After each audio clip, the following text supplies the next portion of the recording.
Hello students, welcome to the next session.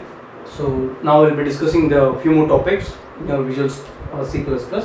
That is, what is resources, what is dialog box, and what is message box. And coming for what is resource.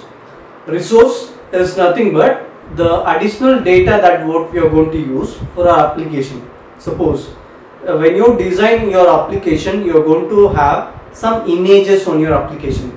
Consider when you start your application or when you start your software, you are going to see an image on the welcome page or any image that will be at the background. If you are using those kind of images or the icon that you are going to have for your application or any kind of menus or whatever additional data that you are going to have for your program, those application or those data will consider it as resources.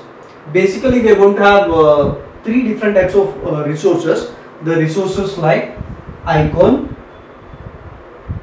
and you have menu, and you have images and cursor. So all these are the different types of resources that is available or provided by your Visual Studio. So Visual Studio will be providing these type of resources where you can create your own resource or the resource will be already available. Now, so coming for icon, so suppose if you want to create your own icon for your software or for your application, you want to design your own icon. Visual Studio provides interface for creating the icon. That interface will be a grid. As I say grid is nothing but it is a collection of rows and columns. If you have collection of rows and columns like these, then that is considered as grid. Now, by using this grid, I can create an icon. So the Visual Studio provides a grid of 32 into 32. That is to say, a grid with 32 rows and 32 columns. A grid with 32 rows and 32 columns is provided in Visual Studio, by using which we can create an icon. Suppose I want to create an icon where it represents simple a word like N.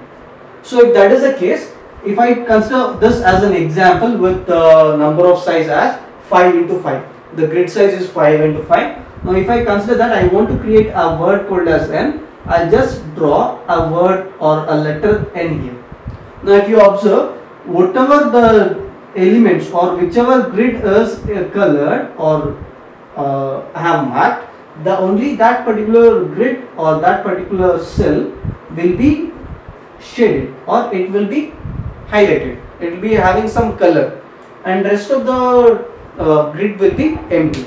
That will represent, or each and every grid will act as a pixel, so by which I can create an icon. So that is the first way of creating a resource, which is icon. The second type of resources, menu. So already in Visual Studio you know how to create a menu. The similar fashion you can also create menus for VC++ also, which will be acting as a resource. And coming for the next resource, you have images. Like already inbuilt images what you have that you can add onto your Visual C++ programming, so that it will be acting as a third kind of resource. Now coming for cursor, cursor is just like the pointer that you are using on your for your application. So if you want to change the cursor, default cursor, instead of default cursor, if you want to use different kind of cursor, that is also possible, by which you can add that resource onto your application. So we'll be discussing the programs regarding how to add an icon, cursor as well as menu onto the program in the coming example programs. Okay, so now next we'll go to the next topic, which is dialog box.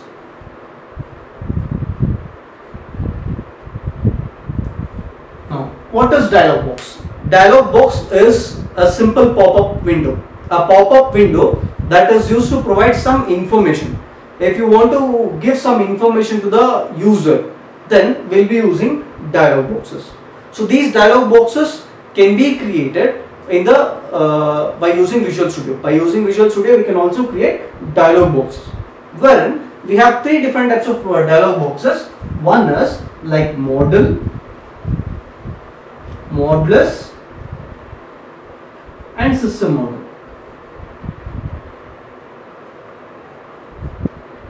So these are the three different types of dialog boxes that will be provided by Visual Studio. Coming for first, model. What is the meaning of dialog box? These are the kind of dialog boxes. When these dialog boxes appear on the window, that dialog box will disable the application. If you want to disable the application, until the user gives some response on the dialog box. So if you want to disable only the application if you want to disable, so we are going to use model dialog boxes. Example, if I want to consider, when you are typing something on MS Word, I'll type something, I'll open a new MS Word document. Once I open the document, I'll type something and I'll just click on closed button.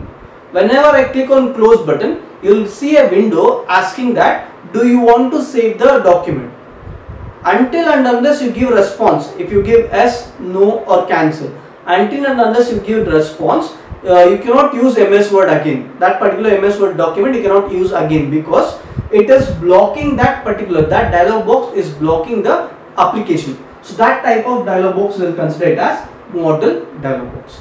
Coming for modulus dialog box, these are the dialog boxes or the messages that you can just ignore. For example, you have a help.